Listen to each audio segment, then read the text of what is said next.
Just to tell us what were the things that you found helpful, what were the things that were difficult during that process? I was really, really fortunate. I didn't have to have chemotherapy or radiotherapy because the surgery got rid of the cancer. What I needed was the psychological support. I need to just go back pre-op.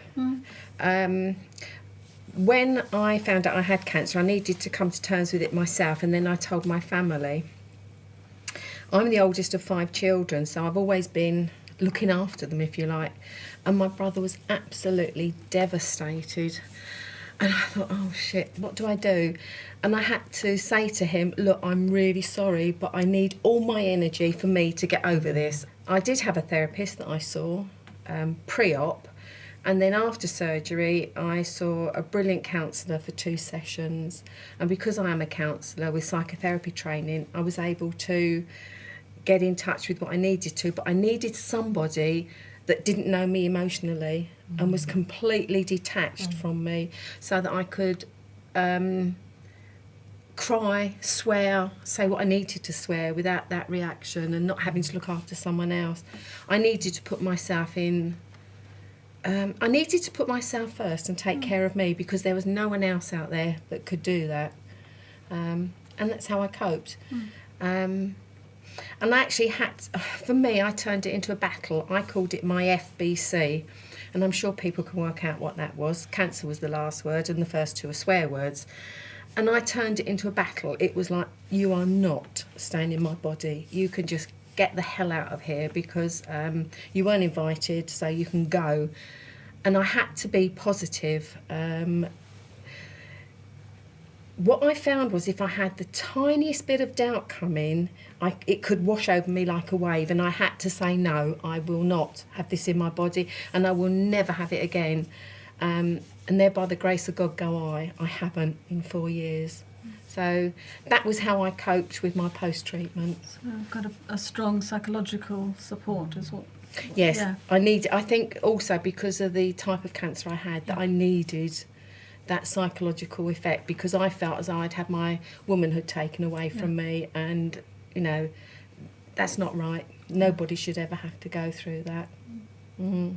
So I can empathise with your husband, what psychological effect that must have had for him with his surgery. Well, listening to what you were saying, Sue, took me right back to that afternoon that we sat upstairs on the bed after the doctor had told us basically what the only initial treatment could be for my husband, which is this orchidectomy.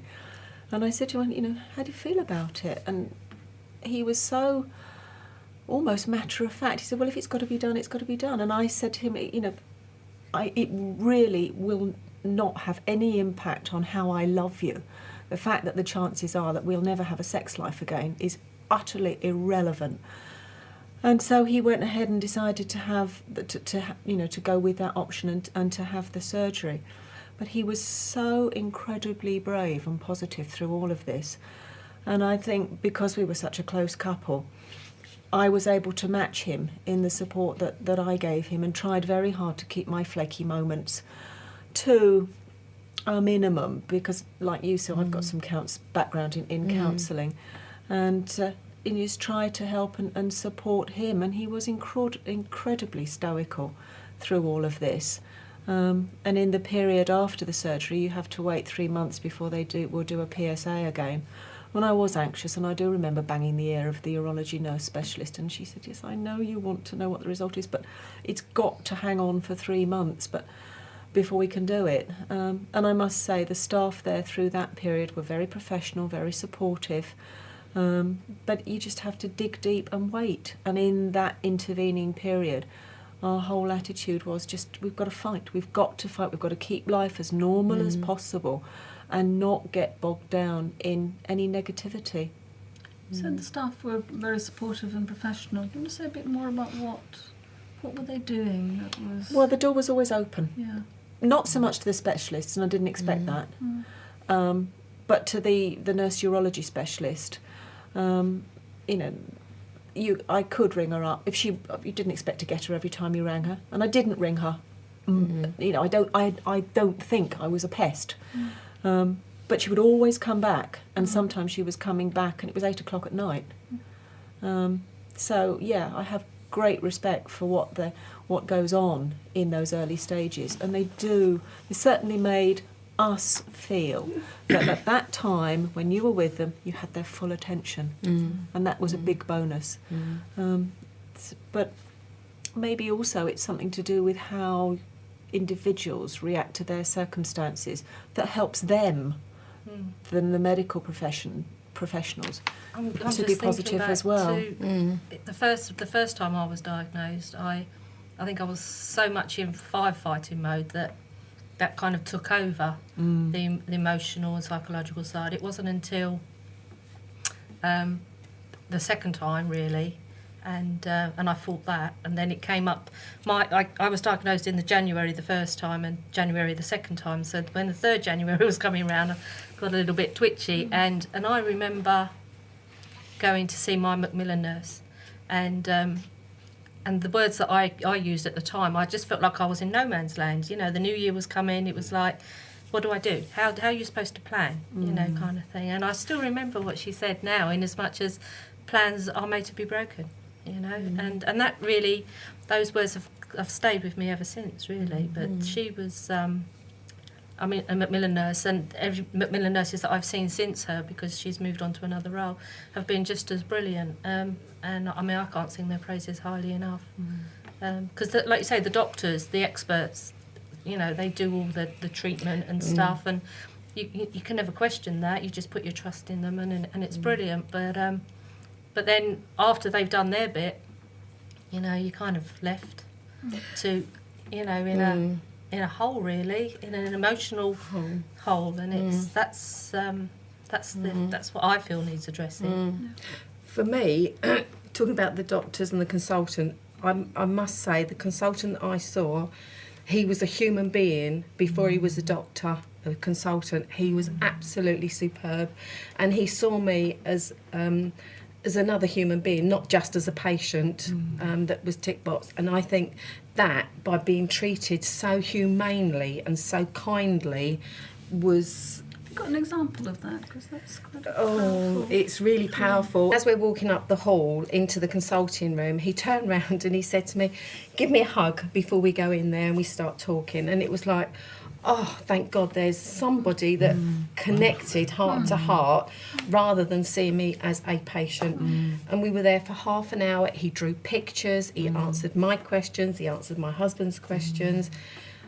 I just can't praise him enough. And it was just that feeling that, my God, he's not only a consultant, he's actually hearing me as a human being.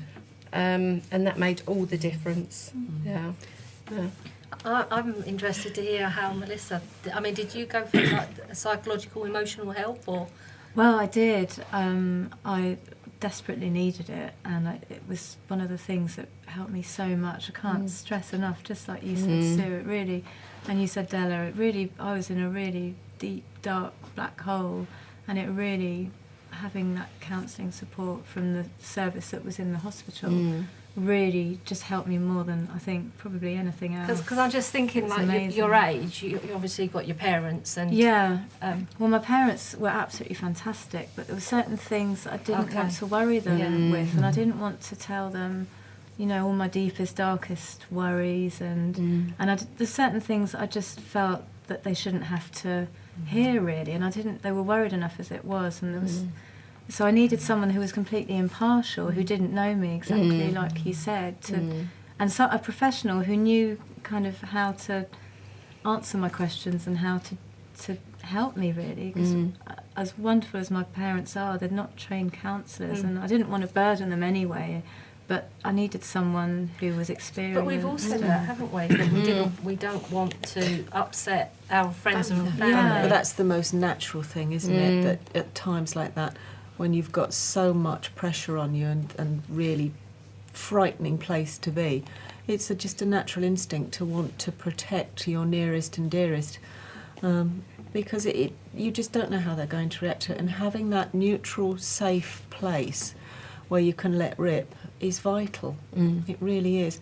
But like you, Sue, the consultant who broke the news to us, he went through a process of drawing diagrams and explaining, and I've lost track. We must have been in with him at least an hour while he talked it all through, and that did make a big difference.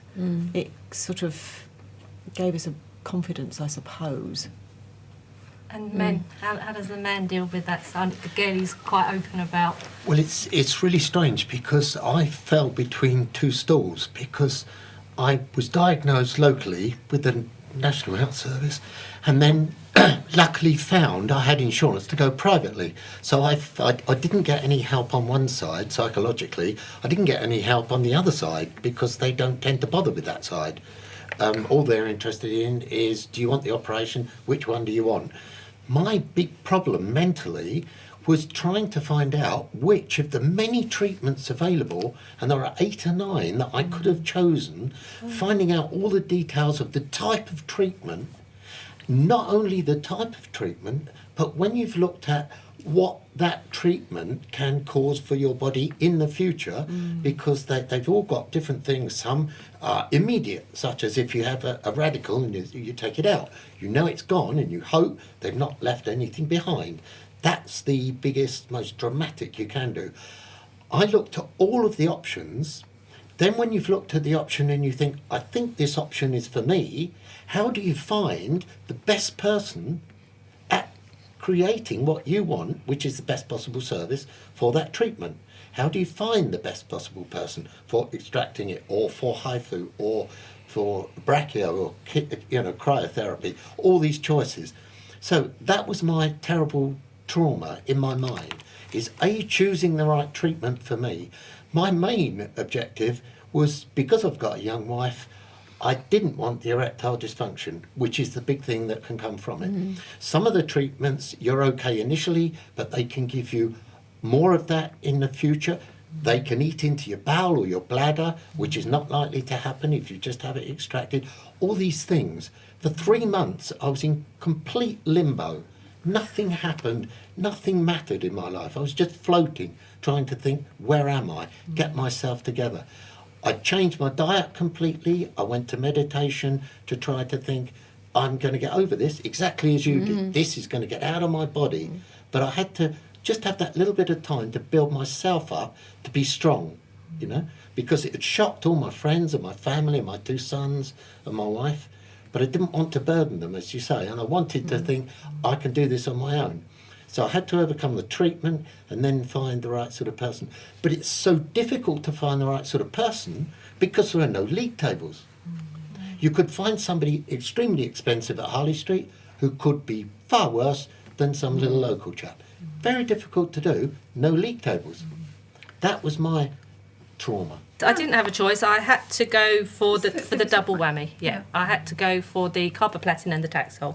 And the Taxol is the hair loss one, is the one. I lost all my hair, which call me vain was really difficult because I was only 41. I had long curly hair, and it was, I don't know. So I think for me it was just that stigma of cancer was just like you couldn't ignore it. I got rid of all the mirrors. It was almost visible. yeah. In fact, I wouldn't say it was the worst point of it, but it came close. It wasn't good. Did you lose your hair? I did, yeah.